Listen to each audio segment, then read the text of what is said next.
talked about schools, but even if you just walk Very out... complicated agenda. Does it actually mean anything at all? Okay, this is right and wrong, but he doesn't actually follow it. We've been in a recession for a few years now. Real stories, We learn from one another. real issues. Is Islam a threat? And real views. This is Real Talk. Assalamu alaikum and welcome to Real Talk. As Ahmadi women, the importance of raising the next generation of God-loving, God-fearing children is ingrained in us from early childhood. This understanding of the Tarbiyyat of children is being strengthened by recent studies that show that mothers and children who have the strongest, most secure attachment lead to children who have a good, close relationship with God. Mothers who place a high priority on the needs of their children are laying the best foundation for children who have a close relationship with God. In this program and next week's, we're going to be focusing on these issues and much more when it comes to the Tarbiyyat of children. In this program, however, we're going to focus on the Tarbiyyat of early childhood. Joining me today, we have Sajda Zafar, who is the National Nasrat Secretary here in the UK. Assalamu alaikum. Next, we have Atiya Ahmadi, who is on the National Tarbiyyat team for Lajna UK and is currently a Waqf-e-No secretary for a local majalis. Assalamu alaikum. Walaikum assalam. And finally, Maryam Chaudhry is a parental educator running parenting classes for the London Borough of Wandsworth and the National Deaf Children's Society. Assalamu alaikum. Walaikum assalam. Thank you all for being here today. We're going to jump right into this and start with Sajda.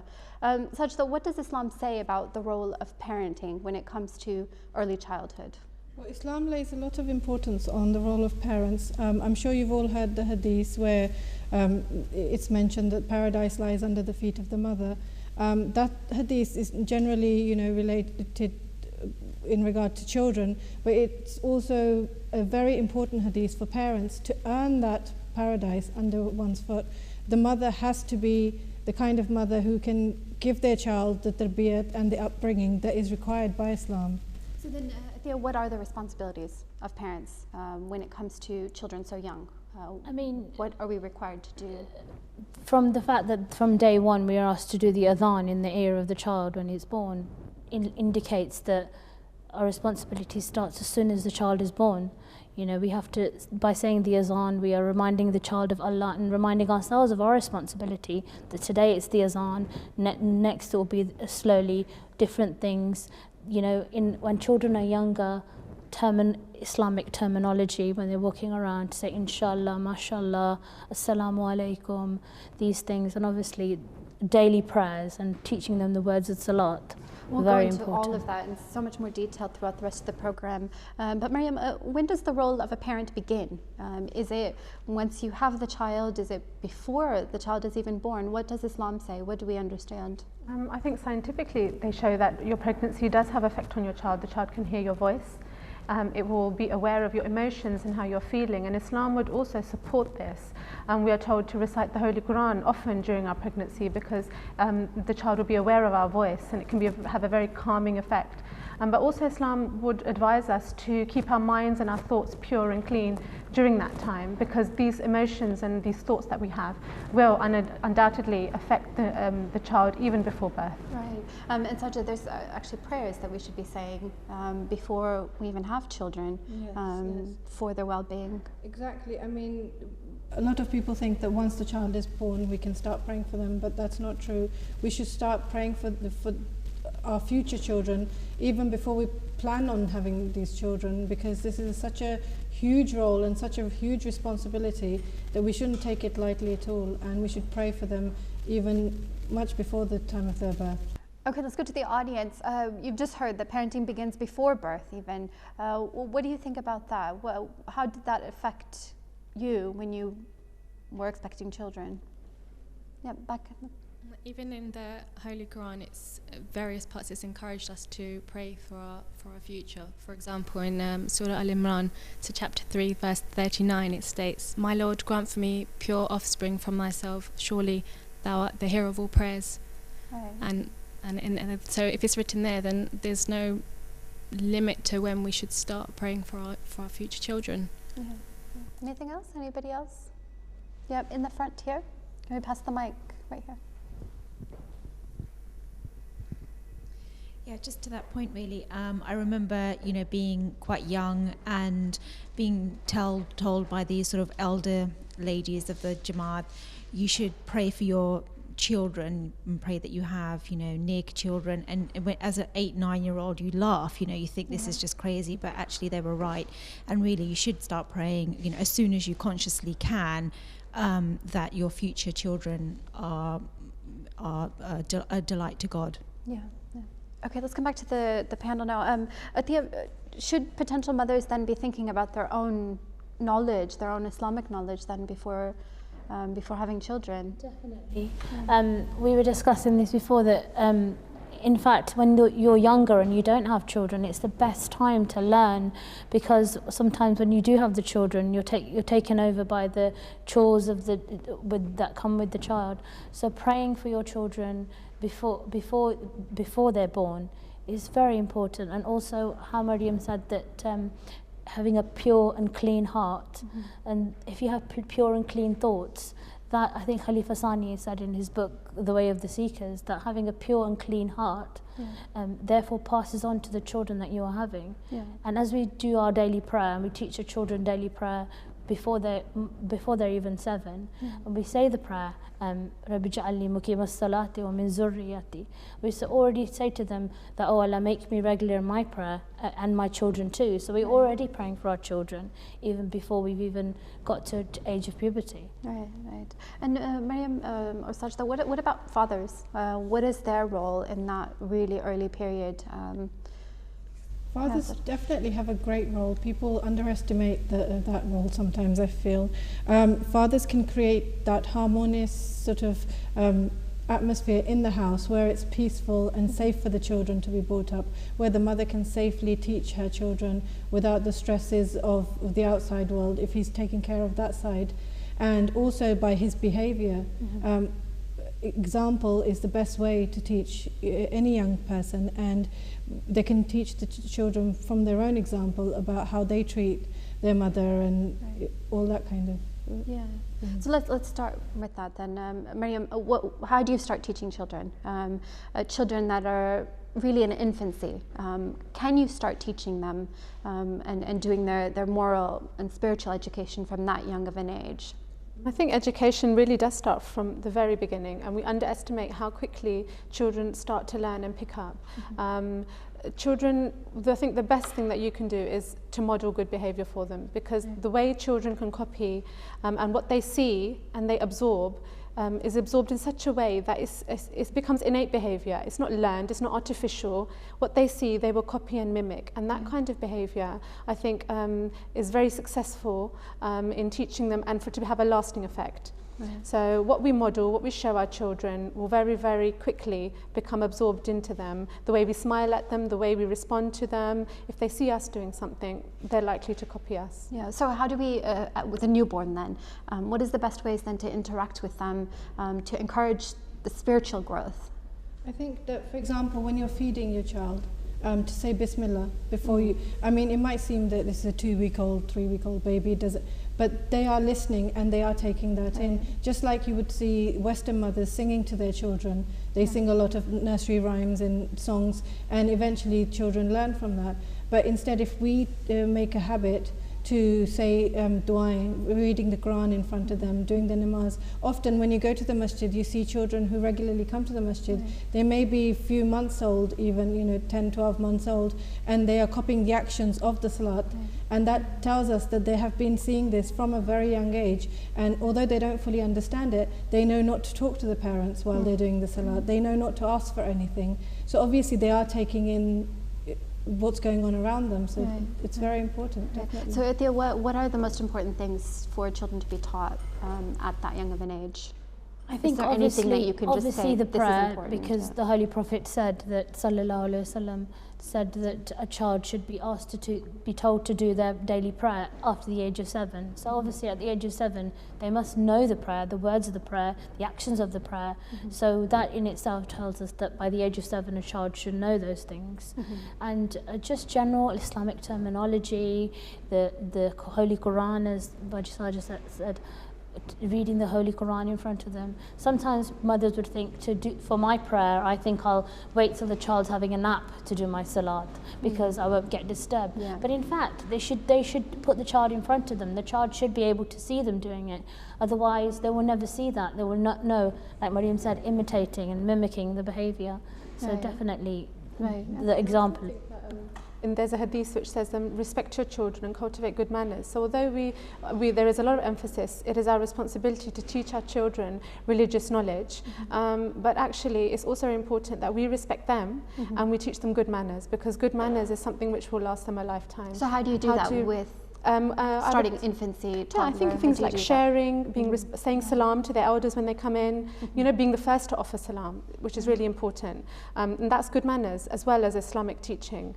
I would also say things like being sharing, offering other people whatever they have in front of them, you know, showing kindness and respect to others. And we will only teach them to be respectful of others if we show them respect. And often we don't associate respect with a small child. We would associate they should be respectful of their elders. But I think to some extent we have to respect them as well, to listen to them, to show that they are valued in their home, because a child's self-esteem and confidence builds up at a very young age. 18 months, a child would know whether they're valued at home, whether the people around them care and love for them, and that will be reflected in the way they behave. Right. I think one of the most important things as Muslims is that we want our children to have a very firm attachment to Allah. How do we begin teaching them about Allah and having a relationship with Him from that young age? Can we, or do we wait until they're a bit older and they start to understand the concept? Sajda.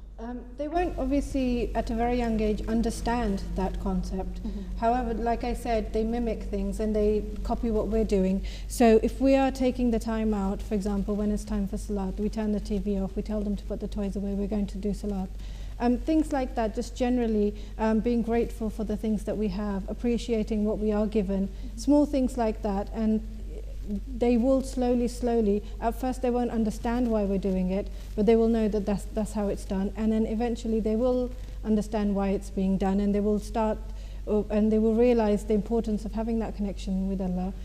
Not necessarily fearing Allah as such, more the fear of angering Allah, or I should say displeasing Allah, in the sense that they would not want to displease Him because He has given them so much, because He has that love for Allah, they would not want to displease Allah. So but how do we talk about the concept of Allah then? What kind of concept should we be teaching children that young? That young, like Spudgy just said, it's very hard to understand. But walking around, we can say, look at the trees, and talk about the trees, and talk about all the being grateful for what we have. So wherever you come from, look, Allah Ta'ala has given you eyes and ears and nose and mouth, and you can walk around, look at your legs. So just be grateful, and I think those things then just starts them thinking about where have we come from, who has created us, who is our creator.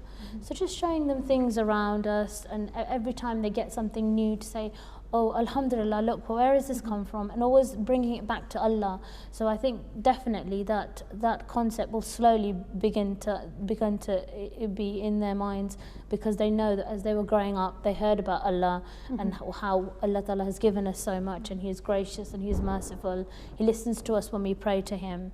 So obviously making children pray for things as well at a young age is a very good way of developing a relationship with Allah Ta'ala. I mean, that's a very positive relationship, because in a lot of maybe cultures and some religions, it's a god of hell and brimstone and who will be angry at certain actions. But we seem to be talking about making children the concept of a loving God and a forgiving God, do we not? Definitely, Yeah, I think we're all guilty of saying to our children that, you know, oh, you will be punished for this, or this is Allah will be displeased with you. But if we try and talk about a loving God, like you said, a lot more, then definitely we'll start a relationship of love rather than fear. Yeah. Do you think it's difficult, Mariam, to speak to our children about our concept of God when we live in a Western society, a Christian society? where perhaps they're talking about Hazrat Jesus and the concept of sin and children being born with sin. How does that? And for a young child, it can be confusing, which is why I think you do have to start from an early age, because a young child will go out and everywhere, especially at school. Teachers, it's very hard for them to understand that a teacher is saying one thing and their parent is saying another thing, because we teach them that what your teachers say you're learning, that they assume their teachers are correct, and other adults as well. So it is something that we have to very, very early explain to them, and it's about identity as well. You give your children identity of who they are. We are Muslim, and people can have different views and different opinions, and we respect that.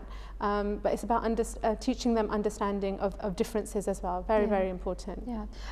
One thing that we pray for as parents is to have righteous children.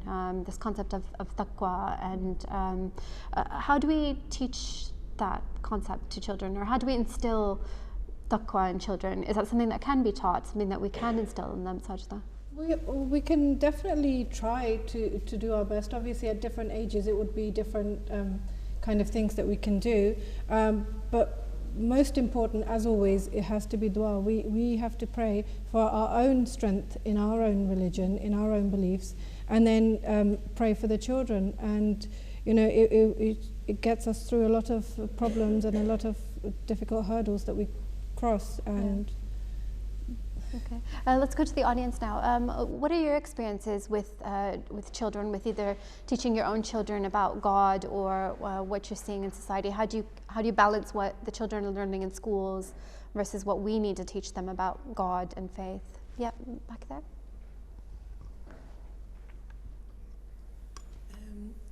I think it's, of course, I think as parents you need to set an example at home. That's very, very important.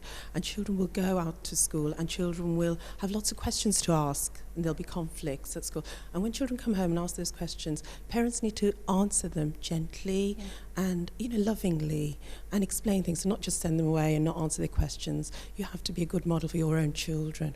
And sort of answer their questions, help them understand, and teach them about the Quran, and teach them about the stories of the Prophet Muhammad sallallahu alaihi wasallam and his disciples. As a child, I was told those from my parents, and you remember them for the rest of your lives. So that's quite important. Yeah, that's a really good point. There was a point right next to you. Yeah, I totally agree, absolutely agree with the panel. The education and the love for God starts in a very early stage, before the child even born.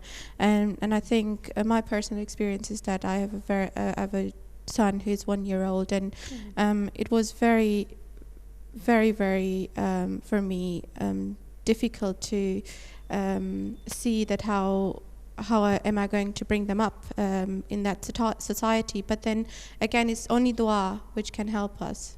Right. Yep. And I think right next to you. I was going to say, in terms of teaching children about Allah, I think it's very important to do positive reinforcement with the children.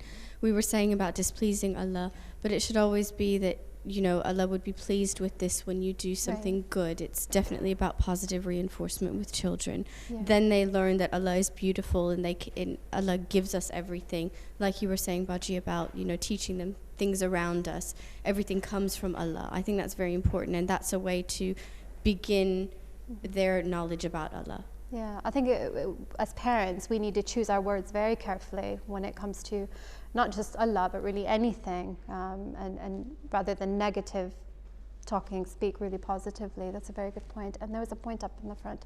Yeah, just going back to the point about children having contradictory information from the home and from outside of the home.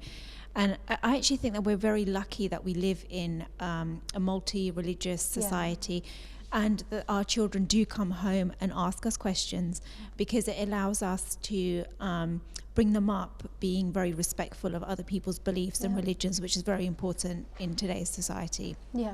So I think that it needs to be handled in a very loving, caring way, as people have said, but we should make the most of that opportunity. And when they do come home, as they do when they're younger, we should really make the most of that opportunity and try and get those values in them. Yeah, that's a good point. I want to come back to that, Mariam, because you were talking about respect earlier as well. And our children as young as 3, 4 are going to schools and learning about other faiths, especially in Christian societies.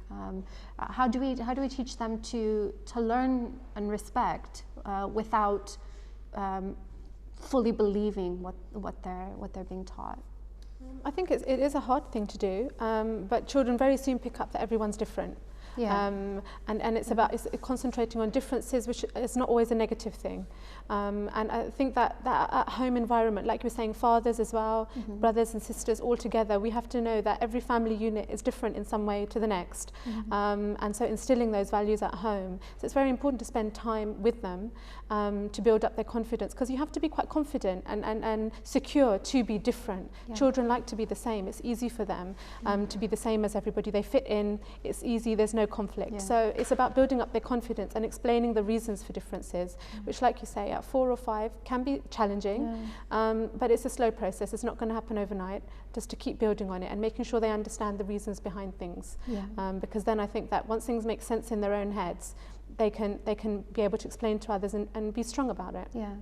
Atia, one of the things that I've found difficult is teaching the concept of the Holy Prophet. And the reason is that with the promised Messiah, we have pictures, but with the Holy Prophet, it's such an ancient time for children. It's a long time ago, and there may not be any physical way to teach that. How do we start teaching our children about the Holy Prophet Muhammad sallallahu alaihi wasallam? I think in our daily lives, I mean, how I think somebody mentioned it before, the stories of the Prophet, you know, different things that the Holy Prophet, that we have hadith. I mean, alhamdulillah, we have so much literature now that there are stories and hadith of the Holy Prophet's life and how he reacted to different things, and to constantly be reminding them of those things as they're walking around and saying, oh look, it's Friday today, let's have a bath today because the Holy Prophet said that on a Friday we should have a shower. I mean, it's something you might have done anyway, but by relating it back to the Holy Prophet, it's a constant thing that's in their lives, just like Allah, constantly bringing them back to the concept of the Holy Prophet and his kindness towards children especially, something that relates to them. Definitely gives them a positive image of the Holy Prophet, even though we don't have any photographs of him. But obviously we can explain to them why we don't have photographs, and they learn very quickly in school as well about history, and they're quite open to understand that very quickly. I don't think it's a real problem for them to understand that why we can't see the picture of the Holy Prophet.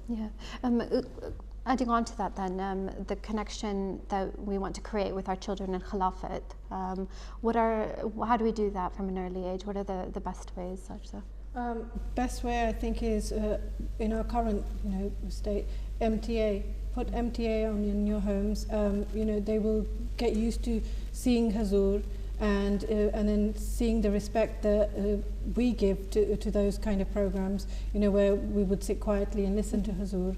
They will have that connection, and having pictures of Khalifa in your home, children can relate to that. Also, then the next step, if you're lucky enough to actually go and visit Hazur, to meet with him, if you're lucky enough to go and pray in the masjid, and things like that, but just generally always talking to them about Hazur. They may not understand the khutbahs or the Friday sermons or speeches, but show them the children's classes and how Hazur bonds with the children and teaches them. And I think then they will see that personal connection, and they will be able to bond much better. I think Khilafat, because we see Hazur, alhamdulillah, it's a much easier concept to teach. How do we then link our love of Khilafat with the concept of God, and the fact that actually we are followers of the Holy Prophet Muhammad sallallahu alaihi wasallam, and that the Khilafat is a continuation of that? How do we ensure that our children learn that we are following the Holy Prophet and Allah's teachings through Khilafat? Atia? I think obviously listening to Hazur's khutbahs, Hazur always relates back to Allah and always relates back to the Holy Prophet. So for young children it would be to choose something from the khutbah that you think would relate to them, something very small, today's Friday, Hazur said this, just something, a little sentence that they could remember. And with regards to the Holy Prophet sallallahu alaihi wasallam, again, the teachings of Islam, and through our own example as well, it's the same thing as mentioning again and again that we are Muslims. Sometimes it's very hard for children to understand that there's a Holy Prophet, there's Islam, but again, constant reminders around the house, like the photographs and stories, do help children a lot. Yeah. Mariam, what about prayer? How do we get children to appreciate prayer and understand that you don't always get feedback for your prayer, and that not all your prayers will be answered? So how do we, if a child thinks that they can pray for a toy or something and they don't get it, how do we teach children that young to appreciate prayer and then to deal with perhaps some disappointment that comes with it? I think that prayer is something which children will develop and learn with time as they get older. We can't expect them to immediately understand everything, but I think it's emphasizing on the fact that when they do see success in prayers, I mean, Hazur in his khutbahs talks a lot about prayer and has talked about Sahaba and the acceptance of their prayers, because it's inspirational for us to listen to. People who see dreams and make that connection with Allah Ta'ala, for us it's inspirational to hear those stories. So maybe in the same way to tell children about stories of our own childhoods, that I prayed for this and this happened, or not necessarily our own childhoods in our lives, giving them examples, positive examples. And yes, as you say, we're not going to get everything that we want, and that's a tough lesson to teach children. What about the audience? What is your experiences with teaching children, your own children, or seeing children learning about God, learning about prayer, the Holy Prophet Muhammad sallallahu alaihi wasallam, the connection with Khilafat? When you're going to teach your children about the Holy Prophet, peace be upon him, you have to start with, from the beginning, that Allah loves us and He sends people to us to teach us about Himself and other things. And then you tell them that those people are the friends of Allah, like Waliullah, and then you can say the Holy Prophet, peace be upon him, was the best friend of Allah. You have to relate it on their level. And then you can tell the stories of the Holy Prophet from when he was a child.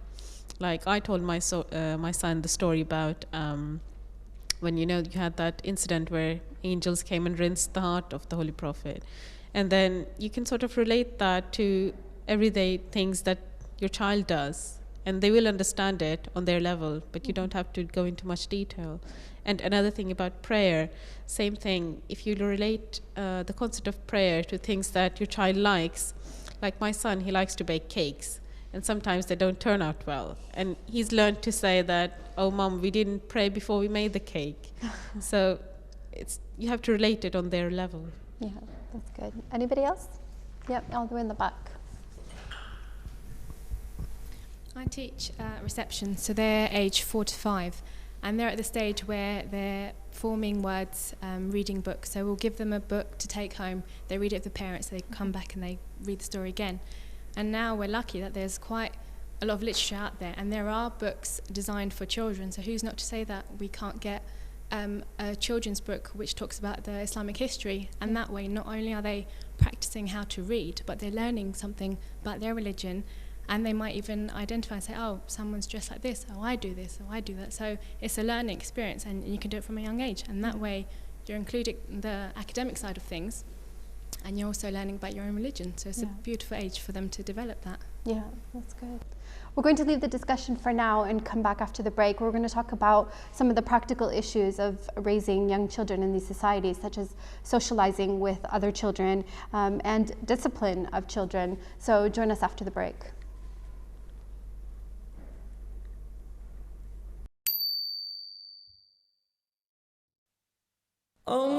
اللهم صل على محمد وعلى آل محمد كما صليت على إبراهيم وعلى آل إبراهيم إنك حميد مجيد.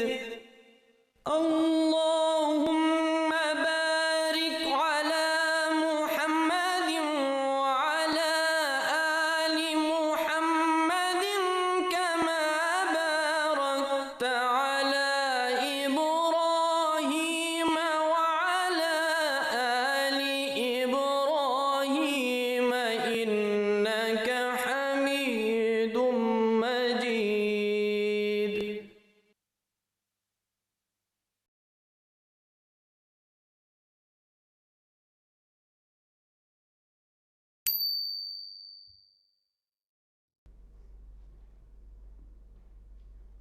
Assalamu alaikum and welcome back to Real Talk. We've been talking about the tarbiyyat of children, especially very young children from about infancy to about 5, 6, 7.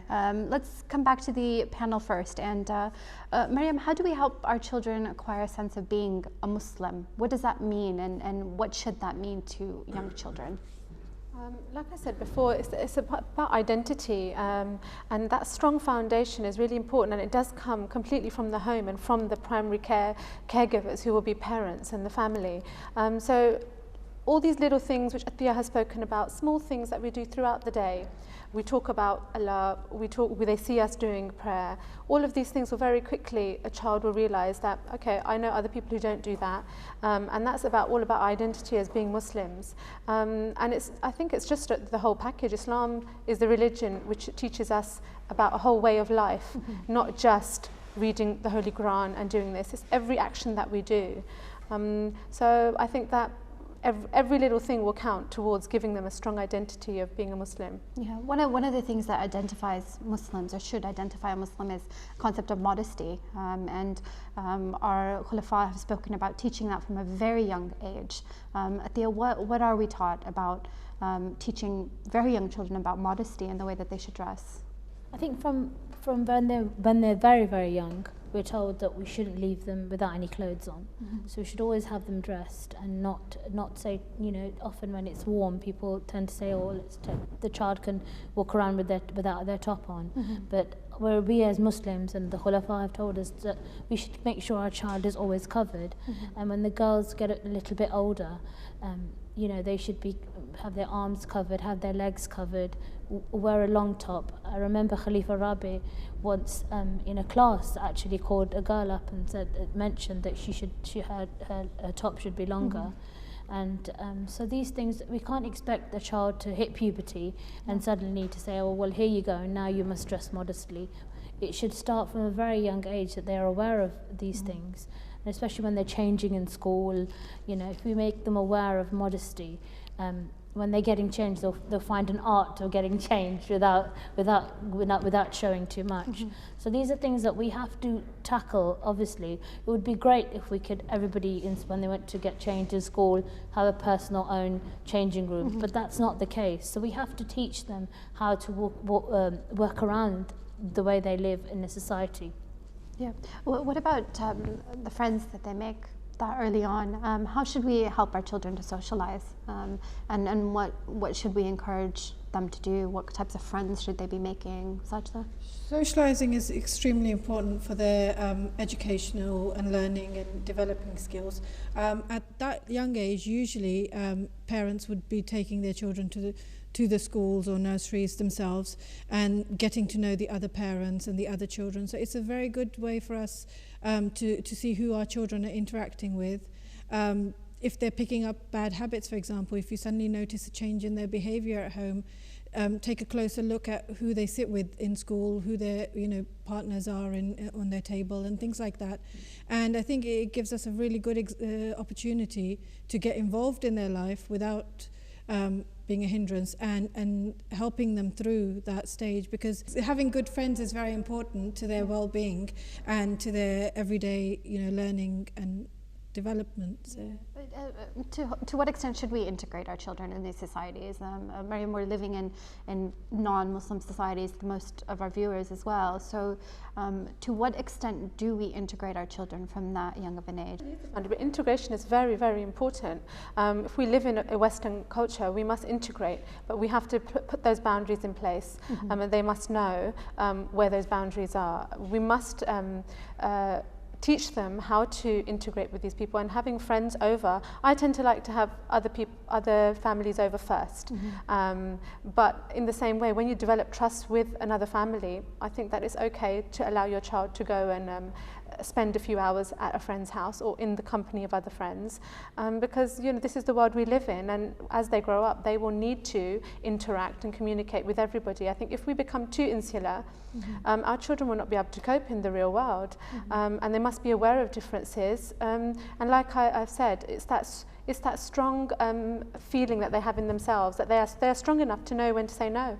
But that's okay. I would rather not do that, and not feel embarrassed by having to say that, which is hard as a child. It's easy to just move along and go with the flow and not have to be different from everybody. But when you know you must, the child has to have the confidence to say no. Yeah. How do you create that confidence then, that young? I mean, how can you say, well, yes, it's okay for you to do this with a friend, but actually it's not okay for us as as Muslims to do? Because I think if you make your child strong in what they believe in, then they'll be happy to say, no, I don't do that. But I think it's very important to also have Muslim friends, and that can be created by bringing them to the mosque and them coming to classes and mixing with children who are similar to them as well. That makes them stronger in their faith as well, that we're not alone. I'm not the only one who does this. There are a group of us. There are other people who believe the same thing, and also I meet people who don't believe the same thing. But I think definitely meeting other people who are like yourself definitely makes you much stronger in what you believe in as well. If they always hear the word no, they will find that very hard to take in the long term. So it's about giving them options. I'm afraid that is not okay, but I can give you another option. How about we do this instead? So they don't always hear the word no and think that they're stopped from doing everything. There should be options. What about the audience? What do you think? How do we help our children to socialize and to integrate without losing their identity as a Muslim? Yeah, in the front. Can you pass the mic, please?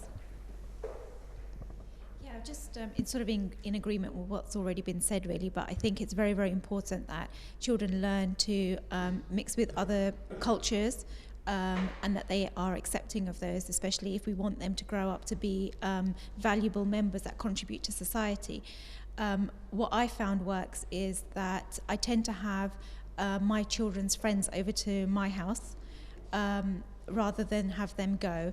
But as they've grown older, one of the conversations I had recently with my son was that he needed to be shown trust. So he knew what the right things were to do, and he knew what the wrong things were, but he needed me to show him that I trusted him. So he did go with a friend, and they went. The friend's family took them out, bowling, and they went, and he had a good time. And at the end of the day, you have to trust that you have actually instilled good values in your children, and give them the opportunity to show that you can trust them. They will do the right thing. Right. That's a good point. Anybody else? Yep, all the way in the back. My daughter is 5 years old, and I noticed that she developed a friendship with a girl who I didn't like at all. And so I made much more effort for her to meet with other Ahmadi ladies and who had daughters, so for her to develop friendships outside of school, much more emphasis on namaz. And I noticed that by herself, she's drifted away from that girl. She doesn't play with her anymore that much. And another note I wanted to mention from before, developing a love for Allah, is that with my children, rather than focusing on the blessings of Allah from outside, we talk about the love that Allah has given him, a loving family, so many people that love them, their grandparents, their families, and I think that's important as well. Teacher, I was just going to say that in the classroom we teach children a variety of things, and we teach them about a variety of religions, and some Muslim parents sometimes do withdraw their children, but I think it's quite healthy for children to learn about other faiths and religions, and it's good for us to know, and then we can even put our aspect of our faith forwards to them as well, and for them to be aware of that. It's very important. Anybody else? Yeah, just in there, and then we'll come back to the panel. Just in agreement with what everybody said, I think the main point is to be involved in your children's lives. You drop them at nursery or drop them at school, but that doesn't mean you leave them there and that's it. You still have to do the rest of it at home in terms of following up with who their friends are and other things like that, keeping them involved. And I think both parents have an equal role in that. Obviously, a mother is there more when a father goes away to work, but both parents should be involved in what they agree is right for the child. Yeah, that's a really good point, the roles of the father in all of this. Let's go right here, and then... I think that when you're bringing up a child, as a mother, you have to be quite confident in what you're saying to the child, You have to believe in it yourself, and you have to show that you're confident enough to follow it through. Like, for example, if you're going to the nursery with your child and you're teaching him something that you believe in, but others don't, you have to show him that you're following through with it, and that also you're telling other people about it and explaining it to other people. And also the same thing about being involved in your child's life. You have to, when you drop them off at nursery or at school, you can't just drop them off. If you engage with the teachers, with other parents, then it's in a circle. Like, if you make friends with other parents, then you know what kind of values they hold, and then you can see if your children are good enough, if your children can interact with their children. Just right there, and then. Okay. Well, as a teacher, you need to show a lot of patience, and also as parents as well. Children don't learn things straight away, so you need to show a lot of patience so that they learn things over time. Just keep reinforcing things, yes. rather than just expecting they'll get it right away. Last comment, then we need to move on. Yeah, I just wanted to say, really, I think it's important for children to know that their parents are aware of who their friends are and that they are monitoring this. And that in itself is actually quite a good incentive for them to make sure that they choose good friends wisely. And again, the other thing is, I think if children see their parents socializing in society and, in a decent way, then they will pick up those habits. As mentioned earlier, children learn by habit, and if they learn that they can function in society as Muslims and integrate with adults, then if they see that, then that's how they'll grow up to be. I want to come back to the panel now and ask Sajda, boys and girls. Is there a difference between the way that we do their tarbiyyat and the way that we do socialize and integrate them into society? I think that at this age, at the very young age of, say, under sevens, no, there shouldn't be any difference whatsoever. They need to be taught the same base skills, same, what's important to us and what our values are, what kind of friends they need to pick. All those things are exactly the same for boys and girls, I feel. Alhamdulillah, I've got both boys and girls, so I can say that at this age, just like we would tell our girls that you shouldn't really have friends that are boys and you should stick to playing with girls, exactly in the same way that should be taught to the boys as well. They should stick to playing with boys, and the same values should be instilled in them, and the same, all sorts of things should be the same. What about the rest of you? Do you agree with that? Do you think that there's anything that we should be doing differently with a girl or a boy? Not necessarily. I agree with Sajda, definitely, that boys and girls at this age are more or less the same. I think our approach to every child has to be a bit different, and it's a big generalization to say that, but in terms of discipline techniques, we may need to vary them between boys and girls because of the nature. Boys can often be a lot more testing of those boundaries.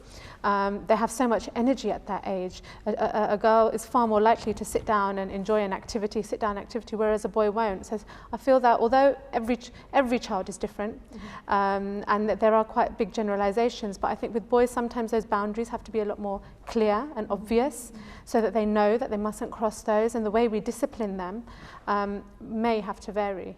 So what are acceptable types of discipline for young children at that age, when you're talking about under sevens? Just generally, just like you would see any other mother do, when you see a child doing something wrong, you tell them that that's wrong. As they get slightly older, they may ask you why, in which case you yourself need to be educated why you're telling them. Through your own example, if you do certain things and then you tell your children don't do this, of course they're not going to listen. They're going to, they're going to see how you're acting. So that kind of thing. I think. How far do you go in disciplining? What is allowed? Where are the boundaries? Are there any boundaries set by Islam when you're?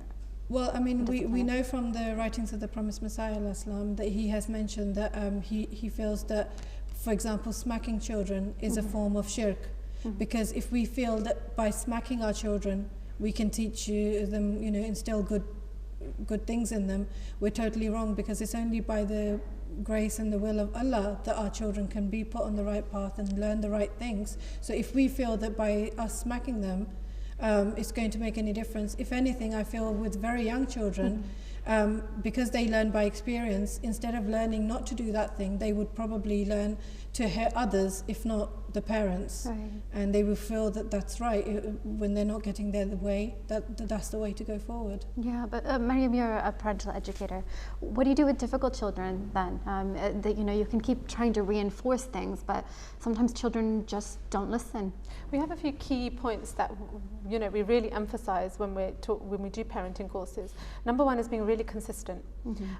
If you set up rules, you know, you've planned as a family, you decide as a husband and wife, parents, you decide on what the boundaries are, and then you have to be very, very consistent with those. You can't lax, because children see that. When we've said something, we must carry it through. And I think really importantly is about spending time with your children, leaving other things aside, getting to know your children. We're so busy as parents. We have all the housework to do. Often parents are working, both parents work. We may have several children who we are raising at the same time, each with their own needs. Taking a bit of time out every day, even if it's 5 or 10 minutes, with each child individually, so you know your children. Because once you know your children, you will be able to discipline them so much better. You will know that this is going to press the wrong button. This will work for them. This will be effective. But, you know, sometimes leaving that pile of dishes and saying, no, I'm going to sit with my children for a while and I'm going to spend just some time talking to them. And I think that once you know your child, you will know which discipline technique will work with them. Right. What do you do if there's a difference though between the parents? If the parents aren't agreeing on the discipline, or they're not agreeing on the overall tarbiyyat of the children, what should and shouldn't be done, where do you find the compromise or the solution there? I think you definitely have to discuss it with each other and definitely come to something that is consensus, because children pick up on this very quickly.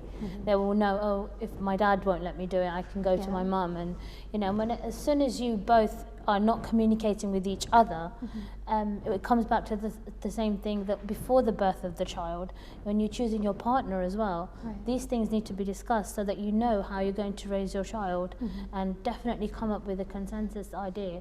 Otherwise, children are very, very clever, and they very, very quickly will realize where to go to get what they want. How do we make the tarbiyyat of our children a priority when we are so busy in these economic times? Perhaps both parents are working, and aside from that, all of us have our own responsibilities to not just our family but also to our Jama'at. How do we balance that, and how do we make sure that we are giving our children the time and the notice that they should be having? It is a juggling act, and it's very, very hard. But I think as mothers, our priority must be our home and our children. And that doesn't mean that we aren't entitled to do other things and have other interests and other things that we pursue. But our priority must be our home and our children, and there must be a balance in that. So if your husband or you can work some kind of a balance, but unless we're giving our children the real time they need, and these other things can be done at other points and at other times, but your children will grow up incredibly fast, and those first few years, I think sometimes we can be in a rush that when are they going to start nursery, and you know, I will have the day back to doing my other jobs and chores around the homes. But those first 5 years before they start nurseries are so crucial in their development. So I think it is making a conscious choice to leave other things during that time and to make your children the priority. Yeah, let's go to the audience now. Hazrat Cultivate al-Masih recently told us that there's no such thing as me time for mothers. How do we leave everything that we want to do and make sure that our children are the priority? And do we all do that? Anybody in the audience? Yep, all the way in the back. One thing that I notice when I'm busy doing other things, then my son especially, this is when he starts to get up to mischief because he's bored. And so then I blame myself because I think, well, I'm busy, that I should be giving him time. So then when I do give him time, it's much more rewarding and beneficial. Yeah, good point. Anybody else? Yeah. I totally agree with the panel about boundaries that you were talking about, because I think it's very important for children to have boundaries, and also the boundaries need to be consistent. Both parents need to be consistent when they deal with children. Also, sometimes children will challenge and question those boundaries, and it's very important to explain to them gently why and what the reasons might be, and children sort of begin to understand that. And sometimes, you know, and the other important thing is building that relationship with your child. And when children have that relation, they're willing to do a lot and listen and be a friend to them. So, you know, if they do have a problem or question, they will ask you first before doing something that you may not see. Yeah, and the other thing is that slowly, it's not just about mothers giving their children time. Actually, as children grow older, they themselves are getting busier, aren't they? They've got school, they've got activities, Jama'at activities. How do you balance that and make sure that they're getting the proper amount of Islamic learning along with everything else that they're trying to do? Sajda? Give them, like you mentioned, the me time. Make that an us time, especially if you've got more than one child. Make sure that you give every child a set amount of time, whether that be 5 minutes, 10 minutes, 15 minutes, where you do something of mutual interest. Make learning interesting for them.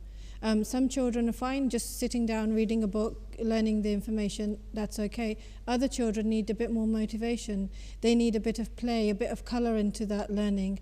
So give them what they need, make it interesting, and they will feel special for having that time with you, and you know, without maybe even realizing you're instilling good behavior and a lot of knowledge into them. Right. What do we do with, you know, as we've talked about, all children are different, but as mothers, I think it's natural for us to be looking at other children, other people's children, and say, well, they know how to do that, and so mine should be able to do that at a certain ages. What do we do with that kind of competitive nature that mothers tend to have, actually? I mean, I think in every walk of life you have this competitiveness in school, you know, and even when a child is very young, the same as a child age, you know, they're walking, my child's not walking. It's a natural thing because you want your child to be the best and you try your best. So I don't think there's anything harmful about that, but to be very aware of your own child and to realize that children are so different. They develop at different ages. Boys and girls develop differently at different ages. Something that your first child understood very quickly or learnt very quickly, it might not be the same for the second child. So I think as you grow older and your children grow, you realise that there will be other children who have finished the Quran earlier than your child. But I think you should focus on your own child and realise that if you're happy with what you're doing and your child is happy as well, then that's absolutely fine. You are fulfilling your duty. And although we are told that we should compete with each other in good things, then it's good to look at other people who are doing good things. It helps us, it encourages us as well, and inspires us to do better. But we shouldn't be overtaken by that kind of almost sense of greed or jealousy that we must be like that. We should take the good from that and instill it into our children, definitely. Yeah. And sometimes I feel that, you know, mothers are so consumed with competing, you know, making their child become better than somebody else's, that they forget the limits of that child. And by forcing that child, oh look, so and so has finished their Quran and they're, you know, 2 months older, you know, younger than you or whatever. What ultimately happens is that that child actually doesn't want to read the Quran anymore because it becomes a competition, it becomes a chore. They should learn to love the Quran and to understand it, and it should be a pleasure for them to learn you know, Islamic teachings and anything else that you're trying to teach them, not become a chore and something that they want to run away from. Right. But it seems like a lot of the things that we should be teaching children at that young of an age, they may not be understanding though with the Quran. Young children don't necessarily understand it at 4 or 5, but they are being told to read it every day. So, Miriam, how do we make sure that these things don't become a chore, that when they become teenagers, they've hated it and they start to think maybe this isn't for them? I think number one, if something is really hard for you, you don't want to do it. So it's first about realizing their capabilities, and once they are ready, then start teaching them. So if something is going to be incredibly hard for them, they're not going to want to do it, most likely. So just because someone else has started doesn't necessarily mean your child is ready to start. Start when you feel they are ready to understand it. And number two, we do have to make things fun for kids, and we do have to give it some kind of meaning and understanding to it. So talk to them about the stories behind the Holy Quran. Like someone else said, we have stories of the prophets, and try and make it a bit more interesting, so it's not just a chore. And they do have to develop that love for it, because there's no point in finishing at 4 and finding they never read it again, or they read it maybe, you know, once a month when they're reminded. It's meant to be a daily thing, and it will only be daily if we have instilled a great love for it. And praise is so incredibly important for adults as well. When we're praised when we've done something well, what feeling does that give us? A great feeling. So anything that a child does, if we praise them for it accordingly, they'll want to do it again. But on that issue of praise, we've also been told not to overpraise our children, so that it doesn't give them an inflated feeling of what they are. So where is the balance there, of making sure that you're not spoiling? Praise. Yeah. Where there's praise for something that they haven't really accomplished. But I think praise for things that they have accomplished, absolutely, there shouldn't be a limit to that, especially within the home. Yeah. Let's go to the audience one final time, because we are running out of time and we're going to have to wrap up soon. Just for any final comments, anything that you have found that has worked for you, and the Tarbiyyat of your children. Yeah. Just to go back to the whole point about making sure that reading the Quran Sharif or the guide or whatever stage that they're at isn't a chore. You know, by making something a stressful experience, it actually releases the stress hormone in the body, and that actually impairs your learning and memory processes. And the whole point of having or doing Tarbiyyat of a young child, a lot of it is about learning and about memory and memorizing things. And I think a lot of mothers forget that if they create a stressful environment, they're actually harming their child. The brain will connect, it will change, it will readapt itself. And I think if we're conscious of that and we are aware of that, then perhaps that will change the way that we behave in the home and teach our children. Yeah, that's an excellent point. There was a point right back here. I was going to say, just to remember, every child is different, like it's been said. Every child has different temperaments, every child has a different attitude, personality. So every child has to be taught differently. What works for one might not work for the other. And secondly, being together as husband and wife when teaching your children, a mother and a father need to be on the same page with discipline, with teaching, with anything it is that you're doing with your children, and both of you being involved in their lives. Not just leaving it all up to the mum to teach them and to take them out and to be involved. It's for both mother and father. Hazrat Khalifatul Masih recently emphasized this in his khutbah, where he spoke of the responsibility of the father to ensure that while the mother does the tarbiyyat of the children, the father is responsible for making sure that that's happening in the home. So that's a very good point. We are going to have to wrap it up now, so I just want to come back to the panel and just get some of your last thoughts. What do you want to leave our audience and our viewers with on the topic of tarbiyyat of your children? Sajda? I just want everybody to remember that nobody's saying that it's an easy job. It's an incredibly difficult job. You should never underestimate, the job of a mother or a parent. Indeed, just work through it with patience, with lots of prayer, and we have so much in the way of hadith and teachings from the Quran that can guide us. Use those things and just try and create a peaceful and harmonious, home for your children, and inshallah, with the help of God, it will turn out for the best. Atiyah? Definitely bringing children up is a sort of jihad for a woman, and I definitely think communicating with your children. We live in a society where we are asked to question everything, so definitely communicate with your children. Don't just tell them to do things, explain to them, and we've got so much literature that can help us explain why we do certain things. And when they know the essence behind the reason why we're doing things, I'm sure that they will understand and follow them. Inshallah. Inshallah. Maryam? I would just say really get to know your children, because sometimes they grow up so quickly and we don't realise that we haven't actually spent that much time with them. Get to know them and they will really, really amaze you. Yeah, that's fantastic.